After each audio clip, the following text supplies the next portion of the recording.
Yesu ashimwe bakunzi ba Jeanne Gentille, bakunzi bava mu byaha TV. Amazina ni Ingabire Jeanne Gentille. Nimero za telefone ku bazisabye ni 078 79 10 979. Chano ni va mu byaha TV, izina va mu byaha TV narihisemo kugira ngo nge nkomeza niyibutse ko nabwiye abantu ngo bave mu byaha kandi ko nta mahoro y'abanyabyaha. Kuva mu byaha rero si uguhora ubijyamo bivamo, ahubwo no kwihanira kureka. Abatarabivamo ndabashishikariza kubivamo, ababivuyemo nkabashishikariza kutabisubiramo kubera ko ari nta mahoro y'abanyabyaha. Nabasezeranije ko ngiye kujya mbaha ijambo ry'umunsi. Uyu ni umunsi wa gatandatu rero, reka turebe ijambo ry'umunsi ahangaha muri Ezekiyeli ibice 21 umurongo wa 1 ku wa 5. Ariko iri jambo ryo riri nk'ubuhanuzi, ubwo uraza kumva usesengure umenye icyo rishatse kuvuga.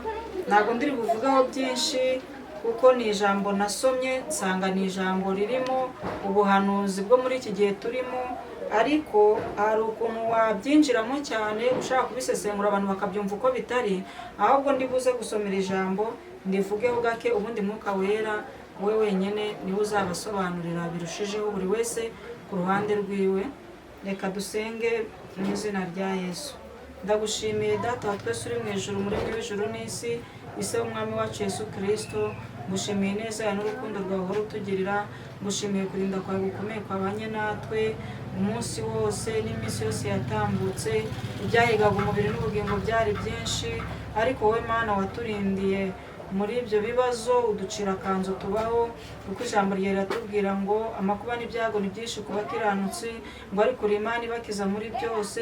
Aho Satani acukuye ibyobo ukaducira kanzu, izina ryawe Mana nirihabwe icyubahiro.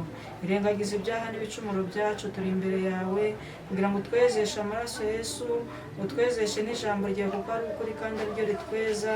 Tugire neza turi mu ijambo ryawe rero, dore kumva no kumvira icyo ritubwira, kandi Mwuka Wera arushaho gusobanurira abaryumva icyo ushaka kutubwira. Turi imbere yawe rero umwanya nk'uyu kugira ngo dushyigikire, turindishe abamarayika utuyoboze Mwuka Wera, turinde kuvuga ibyacu ahubwo duhe kuvuga ibyawe, kandi uturinde kugabanya cyangwa kongera, ahubwo uduha kuguma mu ijambo ryawe cyo Mwuka twongere tuvuge ibyo turinda kuvuga ibyacu, ibyo twihimbiye, ahubwo tuvuge ibyo tubwirijwe na Mwuka Wera. Urakoze rero, shyigikira ijambo ryawe, ukomeze kuryagura mu mitima y'abaryumva mu izina rya Yesu Kristo, amen. Ijambo ry'Imana ry'uyu munsi riratubwiye ngo tugiye gusoma muri Ezekiyeli 21 umurongo wa 1 tugeze ku wa 5. Ni ijambo ry'Imana ritubwiye ngo, maze ijambo ry'Uwiteka rinzaho riti, mwana w'umuntu, erekeza amaso yawe ikusi, wohereze ijambo ryawe ikusi, maze uhanurire ishyamba ryo mu kibaya cy'ikusi. Ubwire ishyamba ryaho uti, umva ijambo ry'Uwiteka. Uku niko umwami w'Uwiteka avuga ngo, dore ngiye kugukongeza, kandi umuriro wawe uzatwika igiti kibisi cyose n'igiti cyumye cyose bikurimo. Ntabwo ibirimi by'umuriro bizazima. Mu maso hose hazababirwa uhereye ikusi ukageza ikasikazi. Maze igifite ubugingo cyose kizabona ko ari njye Uwiteka uwukongeje, kandi ntuzazima. Nuko ndavuga nti, ayi mwami Uwiteka. Baramvuga bati, mbese aho uriya muntu si umuci w'imigani? Mwakire neza ijambo ry'Imana. Nababwiye ngo ni iry'ubuhanuzi. Ahangaha ijambo ry'Uwiteka ryaje kuri Ezekiyeli riramubwira riti, mwana w'umuntu, erekeza amaso yawe kusi, wohereze ijambo ryawe kusi, maze uhanurire ishyamba ryo mu kibaya cy'ikusi. Urumva ni ibintu umugani wa Ezekiyeli wavuze tayi Uwiteka we, bazava mu ndi gacamigani. Ahangaha baravuga ikusi iburasirazuba, ikasikazi ni iburengerazuba. Kavuga ngo nahanure yerekeza amaso iburasirazuba, hanurire iburasirazuba, yerekezeho ijambo iburasirazuba. Ngabwira ishyamba riri mu kibaya ngo, hazacanwa umuriro, wa muriro utwika ibiti bibisi, utwika ibiti byumye, ugurumane ntuzime, kandi ngo mu maso y'iryo shyamba ngo hazababirwa uhereye ikusi ukageza ikasikazi. Ni ukuvuga ngo uhereye iburasirazuba ukageza iburengerazuba, uwo muriro muri iryo shyamba uzaba uri kwakamo. Ese iryo shyamba wamenya ari ikihe gihugu? Ni umugani ariko ufite icyo usobanuye.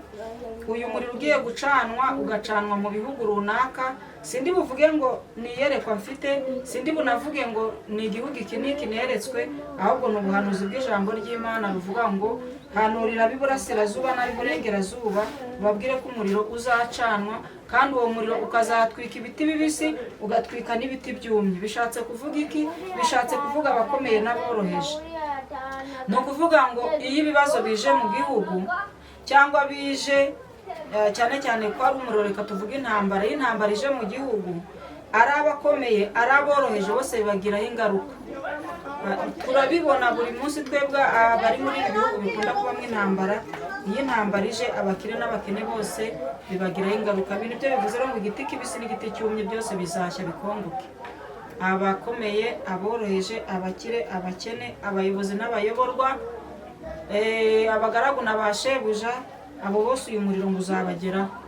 Hanyuma Ezekiel agira ubwo baravuga ati ibi bintu se nimbivuga ntibazavuga ngo ngende gacamigani. Nanjye rero ndabisomye mu ijambo ry'Imana, abazumva ko ndi gacamigani cyangwa ko Ezekiel ari gacamigani, ariko bazagire naho bagarukira batekereze cyane kuri iri jambo.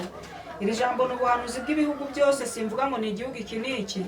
Abumva ururimi rw'ikinyarwanda mwese mwumva aya magambo, yuko hari umuriro ugiye gucanwa muri ibi bihugu.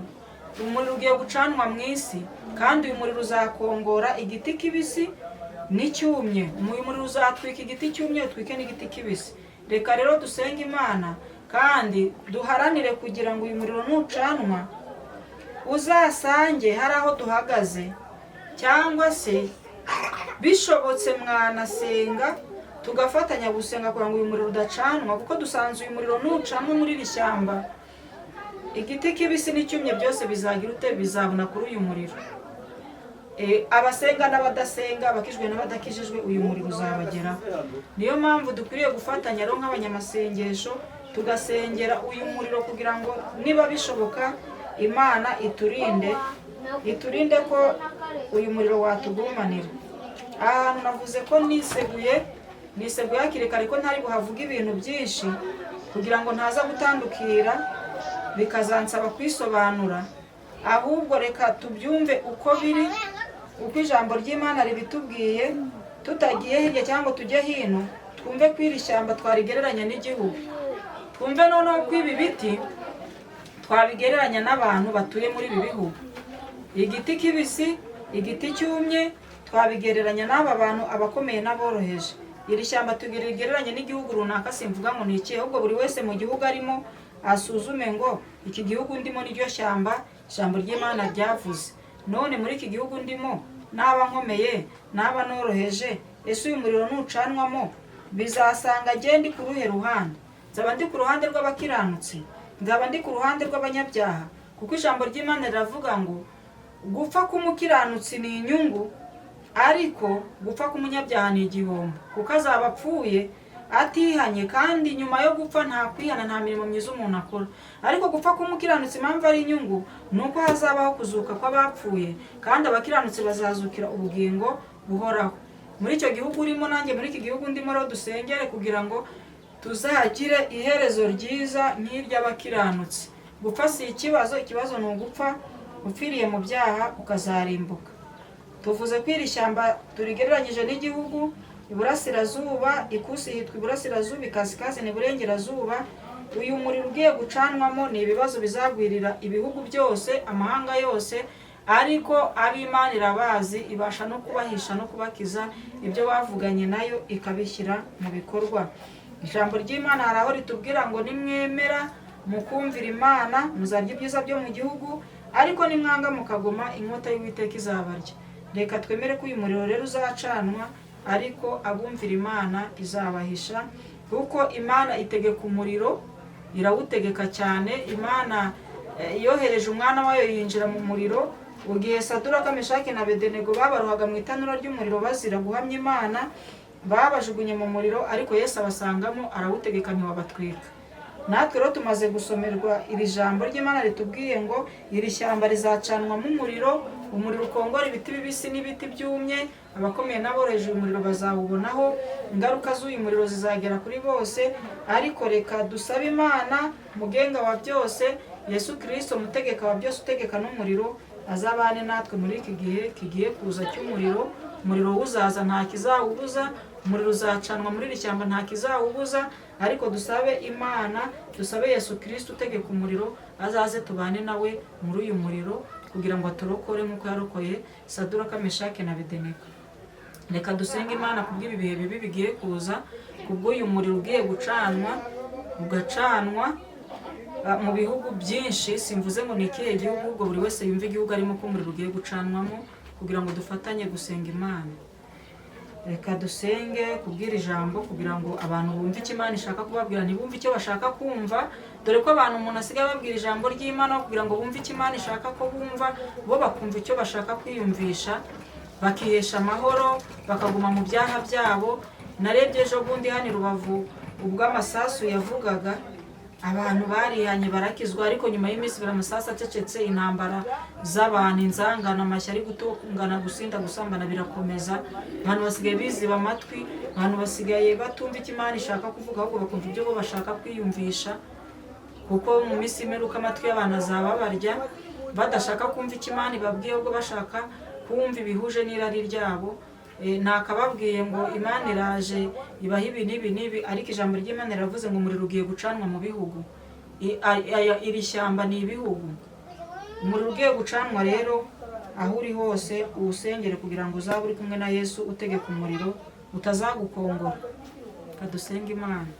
Turagushimiye Uwiteka muremyi w'ijuru n'isi, mutegeka wa byose, ibiri mu isi n'ibiri mu ijuru ni wowe wabiremye.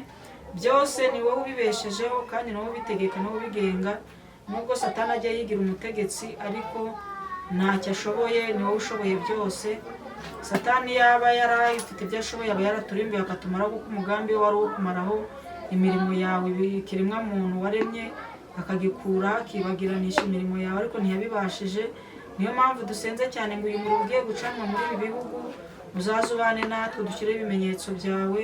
Turabizi Abisirayeli bari muri Egiputa, hari ibyajyaga bibayo bo ntibibagereho, abaho ukabakingira, ukabashyiraho ibimenyetso. Reka bya bimenyetso rero washyize ku miryango y'Abisirayeli kugira ngo umurimbuzi naza atabageraho, natwe ibyo bimenyetso bidushyireho twebwe n'abacu n'ibyacu. Mu izina rya Yesu Kristo turasenze ngo uyu muriro uzaba ucanwe, twebwe tuzabe turiho ibimenyetso by'amaraso ya Yesu, kugira ngo uyu muriro utadukongorana n'abatarizeye Imana, kugira ngo uyu muriro utadukongorana n'abatarayiringiye n'abakoze ibyaha. Ijambo ryawe ryaravuze ngo abantu ibihumbi bazagwa imbere yawe, abandi bagwa iburyo n'ibumoso, birebesha amaso ntibikugereho, kubera ko wakunze Imana akaramata. Reka bumvishe kuri iri jambo, bahinduke bagize imitima mishya, bareke ibyaha bakora ibyiza, kugira ngo bakumvire bazajye ibyiza byo mu gihugu, kuko nibatakumvira inkota izabarya nta kabuza. Urakoze, ndagushimiye ko uri kumwe natwe ngo turinde rero kuzatwikwa n'uyu muriro, ahubwo uzaturokore nk'abakwizeye, mu izina rya Yesu Kristo, amen.